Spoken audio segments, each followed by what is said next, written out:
students, once again you are welcome on this platform Balaji English classes Sachin Kumar Shikar. Students, आज की जो हमारी क्लास है उसके अंदर टॉपिक आपको दिख ही रहा है, नरेशन का असर्टिव सेंटेंस है, उसके बारे में अपन जानने वाले हैं जो सभी कॉम्पिटिटिव एग्जाम्स के अंदर इसके ऊपर क्वेश्चन पूछे जाते हैं। First of all, assertive sentence को हिंदी में स्वीकारात्मक वाक्य बोलते हैं, अपन जानते ही हैं। सबसे पहले अपन इसका आइडेंटिफिकेशन जानेंगे, पहचान क्या होती है। तो देखिए स्टूडेंट्स, अपन सभी को पता है कि असर्टिव सेंटेंस की बात नहीं है, नरेशन का आइडेंटिफिकेशन कहां से किया जाता है। जैसे कि टेंसेस के अंदर द सेंटेंस ऑफ हिंदी का जो सेंटेंस होता है उसके बैक साइड से उसका आइडेंटिफिकेशन किया जाता है, बट जो नरेशन का टॉपिक है उसके अंदर आइडेंटिफिकेशन आरएस के सेंटेंस से किया जाता है। आरएस क्या होता है, यानी नरेशन जो होता है उसके टू टाइप होते हैं, एक डायरेक्ट नरेशन, एक इनडायरेक्ट नरेशन। जो क्वेश्चन होगा वो डायरेक्ट नरेशन ही होगा, आंसर अपन देंगे दैट इज इनडायरेक्ट नरेशन। अब डायरेक्ट नरेशन के टू पार्ट्स होते हैं, एक बोलते हैं अपन आरवी और एक आरएस। आरवी मींस क्या होता है, आर स्टैंड्स फॉर रिपोर्टिंग और वी स्टैंड्स फॉर वर्ब, है ना। और आरएस क्या होता है, आरएस या आरसी रिपोर्टेड स्पीच या रिपोर्टेड क्लोज, यानी जो इन्वर्टेड कोमास के अंदर जो पार्ट होता है that is RS, reported speech. Is that clear? Okay, तो हमारा आरएस का सेंटेंस सब्जेक्ट से स्टार्ट हो, लास्ट में फुल स्टॉप का साइन हो, तो हम उसको वेरी इजीली आइडेंटिफाई कर लेंगे कि वो एक असर्टिव सेंटेंस है। और जब उसका इनडायरेक्ट नरेशन बनाएंगे तो उसके अंदर असर्टिव सेंटेंस का जो रूल होता है वही उसमें अप्लाई करेंगे। ओके, तो इसका रूल क्या होता है, ये तो आइडेंटिफिकेशन, यानी आरएस वाला सेंटेंस या तो सब्जेक्ट से स्टार्ट हो, लास्ट में फुल स्टॉप का साइन हो, तो वो अपन उसको असर्टिव सेंटेंस मानेंगे। और उसका जब इनडायरेक्ट नरेशन बनाएंगे तो उसमें रूल कौन सा अप्लाई होगा वो मैं आपको बता रहा हूं। तो देखिए स्टूडेंट्स, असर्टिव सेंटेंसेस का सेट टू भी दिया हुआ हो सकता है।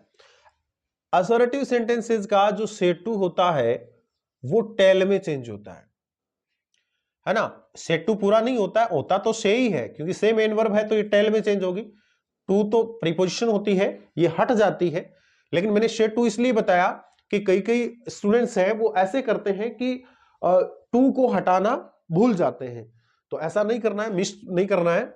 से जो है वो टेल में चेंज होता है, लेकिन मैं एक साथ ही बता रहा हूं जिससे कि आप उसको भूले नहीं।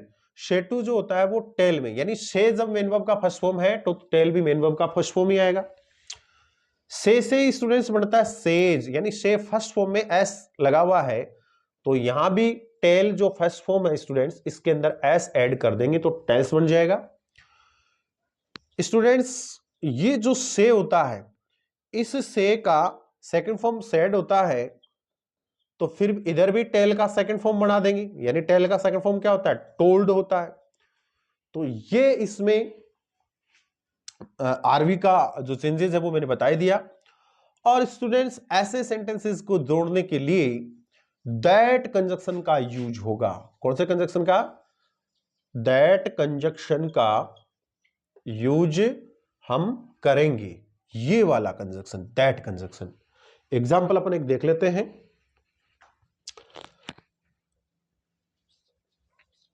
डायरेक्ट नरेशन देखिए, Neha said to me, Neha said to me, Neha ने मेरे से कहा, क्या कहा, I am going to Jaipur, I am going to Jaipur today. ये सेंटेंस है। फर्स्ट ऑफ ऑल स्टूडेंट्स, हमको ये पता लगाना है ये सेंटेंस डायरेक्ट नरेशन का या इनडायरेक्ट नरेशन का। तो डेफिनेटली स्टूडेंट्स, ये जो 66 और 99 जैसी ये जो कोमाज होती है, कौन सी कोमाज बोलते हैं इनको? Inverted commas. कौन सी? इनवर्टेड कोमाज, इनको अपन बोलते हैं हिंदी में स्टूडेंट्स इसको उद्धरण चिन्ह बोलते हैं। क्या बोलते हैं? उद्धरण चिन्ह, उदाहरण नहीं है, उद्धरण चिन्ह।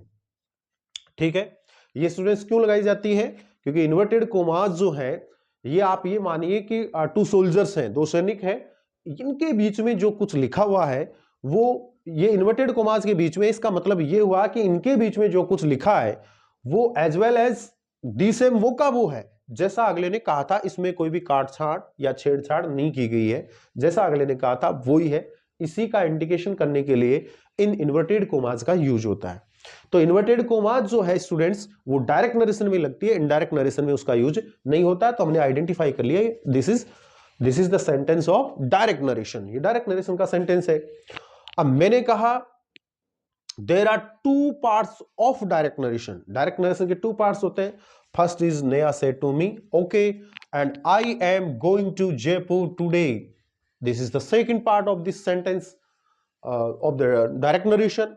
ओके, अब देखिए स्टूडेंट्स, कई बार क्या होता है वो जो पीछे वाला पार्ट है वो पहले होता है और स्टार्टिंग वाला बैक साइड में होता है, नो प्रॉब्लम। जो पार्ट इन्वर्टेड कोमास के अंदर होता है स्टूडेंट्स उसको बोलते हैं रिपोर्टेड स्पीच। रिपोर्ट एक मेन वर्ब होता है, रिपोर्ट मींस होता है सूचित करना, सूचना देना, है ना। और एडी लगाया तो सेकंड फॉर्म हो गया रिपोर्टेड स्पीच। स्पीच मींस क्या होता है, कथन, स्टेटमेंट, नरेशन, और इसको क्लाउज भी बोलते हैं। ओके स्टूडेंट्स, रिपोर्टेड स्पीच या क्लाउज, शॉर्ट में हम इसको आरएस या फिर आरसी भी कह सकते हैं। Is that clear? इसका रिपोर्टेड स्पीच या क्लोज नेम क्यों पड़ा, क्योंकि सूचित किया गया कथन है, एडी लगा सेकंड फॉर्म में। और ये क्या होता है, ये होता है रिपोर्टिंग वर्ब। रिपोर्ट मींस सूचित करना, रिपोर्टिंग मींस कंटिन्यू है, सूचित कर रही वर्ब मींस क्रिया, सूचित करने का काम कर रहा है। ये तो ओनली सूचित करने का काम कर रहा है, लेकिन सूचित की गई बात कौन सी है, चीज क्या है, वो आगे वाले में होता है ना। तो देखिए स्टूडेंट्स, ये हो गया आरवी, इसको आरवी कह सकते हैं। ओके, अब जब इसका अपन इनडायरेक्ट नरेशन बढ़ाएंगे, इनडायरेक्ट नरेशन, तो अपन क्या करेंगे, चाहे आरवी बैक साइड में हो, वो आरएस पहले हो, तो भी हमको आरवी का ही इनडायरेक्ट पहले बनाना होता है। देखिए स्टूडेंट्स, ये जो आरवी होता है ना, इस आरवी में और हिंदी में जो इन्वर्टेड कोमास के अंदर जो पार्ट होता है उसको इन्वर्टेड कोमास के अंदर होता है तो उसको अंदर का भाग कह सकते हैं, ये इन्वर्टेड कोमास के बाहर होता है तो उसको बाहर का भाग कह सकते हैं।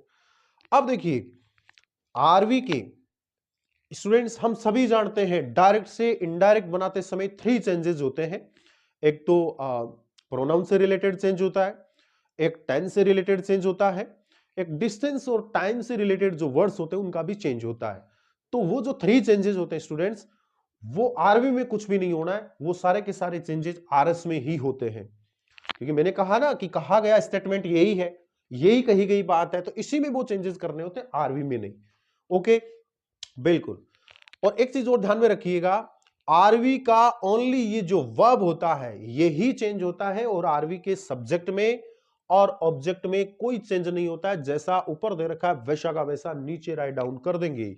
ऊपर नेहा है तो नीचे भी नेहा आ जाएगा, नेहा, इसमें मी है तो इसमें भी मी आ जाएगा, यानी जो सबसे स्टार्टिंग में दैट इज सब्जेक्ट, जो सबसे लास्ट में वो दैट इज ऑब्जेक्ट, वो ऑब्जेक्ट हो गया। ओनली ये सेट टू चेंज होगा।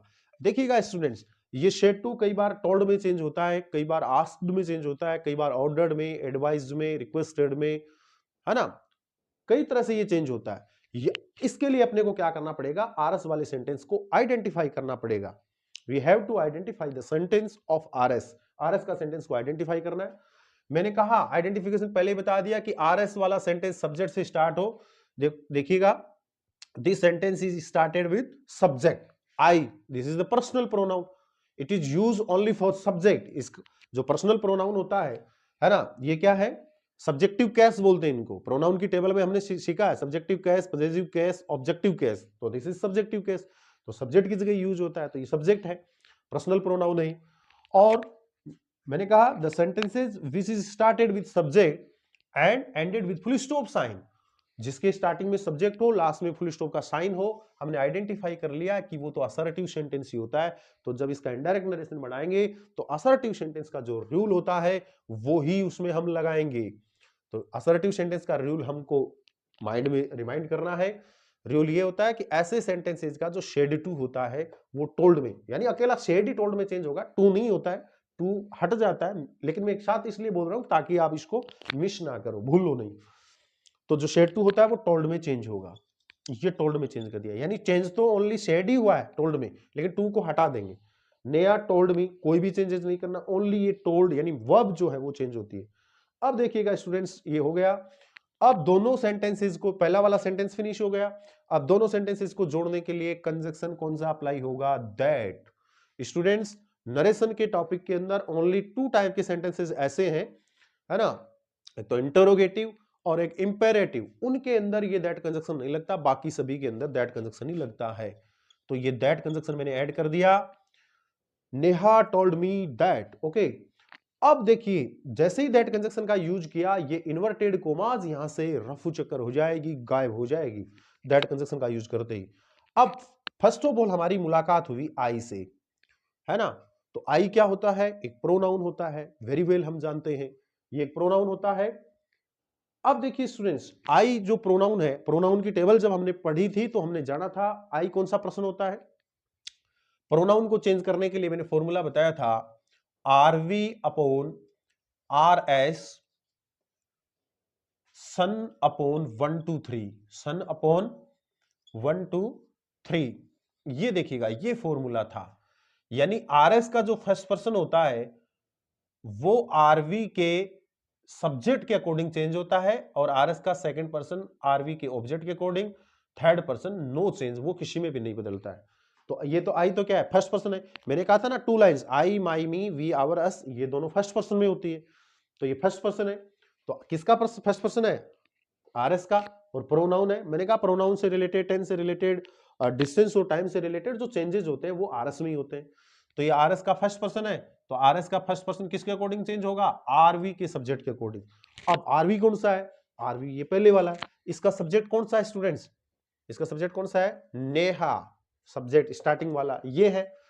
अब देखिए स्टूडेंट्स, अपने पास में यहां प्रोनाउन है आई, तो आई की तीनों फॉर्म वैसे चार होती है form, I my me. First of all अपने पास में जो है उसको अपन राइट डाउन कर लेंगे। यहां पे क्या है नया, अब जैसे ये प्रोनाउन आई था तो आई माई मी चेंज कर लिया, बट ये एक नाउन है, तो इसको भी आई की तरह आई माई मी, नेहा नेहो नेहा ऐसे कर सकते हैं, बिल्कुल नहीं कर सकते। नेहा एक क्या है, फेमिनिन जेंडर है ना, तो सिंगल लेडी के लिए सी प्रोनाउन यूज में लिया जाता है, सी। तो नेहा तो नहीं लिखेंगे, बट शी के लिए प्रोनाउन कौन, नेहा के लिए प्रोनाउन कौन सा यूज में आएगा, सी, वो यहां राइट कर देंगे, सी हर हर। अपने पास में यहां क्या कौन सा प्रोनाउन था, आई, आई के जस्ट सामने क्या इसमें, सी। और स्टूडेंट्स ये हम सभी जानते हैं, प्रोनाउन का जब फर्स्ट स्टेज होता है इसको सब्जेक्टिव केस बोलते हैं, इनका यूज सब्जेक्ट की जगह ही होता है और कहीं इनका यूज नहीं होता। ये भी अपने को we have to keep in our mind, हमारे माइंड में रखना है अपने को। और इसका यूज ओनली इस थर्ड वाली जो होती है इसका यूज ऑब्जेक्ट की जगह होता है, इसीलिए इनका ऑब्जेक्टिव केस कहते हैं, ये ऑब्जेक्ट की जगह यूज में आती है। और बच्ची सेकंड वाली, इनका यूज चाहे आप सब्जेक्ट की जगह करो चाहे ऑब्जेक्ट की जगह करो, दोनों जगह करो, दोनों जगह ये रेडी है। लेकिन अकेली तो ये भी नहीं आती, इनके साथ में कोई न कोई नाउन का होना जरूरी होता है, ओके, कोई न कोई नाउन आएगा। तो अपने पास में यहां आई था, आई के बराबर में सी, तो इसका यूज यहां पे मैं सी कर दूंगा, हो गया। देन अब आगे चले तो ये है एम गोइंग। अब टेंस से रिलेटेड पॉइंट आ गया। देखिए स्टूडेंट्स, टेंस चेंज होता है कि नहीं होता है वो डिपेंड करता है इधर शेड टू पे, यानी आरवी के अंदर यदि शेड होता है, शेड टू होता है तो ही आगे का टेंस होता है, टेंस चेंज होता है, अदरवाइज आगे का टेंस चेंज नहीं होता है। तो शेड है तो आगे का टेंस चेंज होगा। अब इसमें टेंस कौन सा है, आई के साथ am helping verb, then first form, main verb की फर्स्ट फॉर्म प्लस आईएनजी का यूज हुआ है, तो इसमें टेंस कौन सा हुआ, प्रेजेंट कॉन्टिन्यूअस टेंस हुआ, प्रेजेंट कॉन्टिन्यूअस टेंस का इसमें यूज हुआ है, यानी प्रेजेंट का कौन सा पार्ट है, सेकंड नंबर का पार्ट है। स्टूडेंट्स मैंने आपको बताया था टेंसेज का चेंज कैसे करते हैं, तो उनके अंदर मैंने आपको बताया था कि प्रेजेंट टेंस के जो चारों पार्ट है, प्रेजेंट का फर्स्ट सेकंड थर्ड फोर्थ, वो शेड टू के वजह से जब चेंज होते हैं तो अपने ही नीचे वाले पास्ट के चारों में, यानी प्रेजेंट का फर्स्ट पास्ट के फर्स्ट में, प्रेजेंट का सेकंड पास्ट के सेकंड में, प्रेजेंट का थर्ड पास्ट के थर्ड में, प्रेजेंट का फोर्थ पास्ट के फोर्थ में चेंज हो जाएगा। तो ये प्रेजेंट का सेकंड है तो मतलब अपने ही नीचे वाले पास्ट के सेकंड में। अब प्रेजेंट के सेकंड यानी प्रेजेंट कंटीन्यूअस टेंस और पास्ट कंटीन्यूअस दोनों में डिफरेंस क्या होता है? ओनली हेल्पिंग वर्ब का ही। प्रेजेंट कंटीन्यूअस टेंस में तो हेल्पिंग वर्ब होता है इज आर एम, जबकि पास्ट कंटीन्यूअस में क्या होगा? इज आर एम की जगह वोज वर्ब होगा और ये मेन वर्ब की फर्स्ट फॉर्म प्लस आईएनजी, ये तो सेम ही होगा। तो देखिए, मतलब पास्ट कंटीन्यूअस में चेंज करेंगे तो ओनली हेल्पिंग वर्ब चेंज होगी। अब प्रेजेंट कंटीन्यूअस की जगह पास्ट कंटीन्यूअस में हेल्पिंग वर्ब होती है वोज वर्ब, सिंगुलर के साथ वोज, प्लूरल के साथ वर्ब। सी सिंगुलर है तो इसके साथ वोज हेल्पिंग वर्ब आएगा। और फर्स्ट फॉर्म आईएनजी, देखो इसमें कंटीन्यूअस नेम है तो ये तो सेम ही रहेगी, उसमें भी पास्ट कंटीन्यूअस तो उसमें भी आएगी गोइंग। तो ये हो गया हमारा टेंस से रिलेटेड चेंज। मैंने कहा ना तीनों चेंजेस, प्रोनाउन, टेंस से रिलेटेड और डिस्टेंस ऑफ टाइम से रिलेटेड वर्ड्स होते हैं उनमें चेंजेस वो इस आरएस में ही होते हैं। वॉज गोइंग, आगे क्या बचा? टू जयपुर, सेम का सेम आ जाएगा, सेम टू सेम जयपुर। अब आगे आ गया टुडे, ये क्या है? डिस्टेंस और टाइम से रिलेटेड एडवर्बियल्स। ये क्या है? टुडे, ये क्या है? एक एडवर्बियल है, एडवर्ब ऑफ टाइम। तो ये टुडे जो है स्टूडेंट्स, ये टुडे जो होता है वो दैट डे में बदल जाता है। टुडे दैट डे में, टू नाइट दैट नाइट में, तो इसको दैट नाइट में, दैट डे में सॉरी चेंज कर देंगे, दैट डे।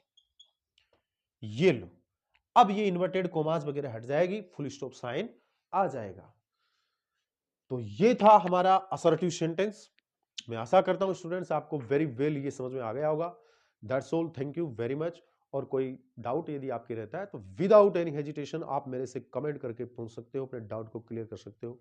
ओके।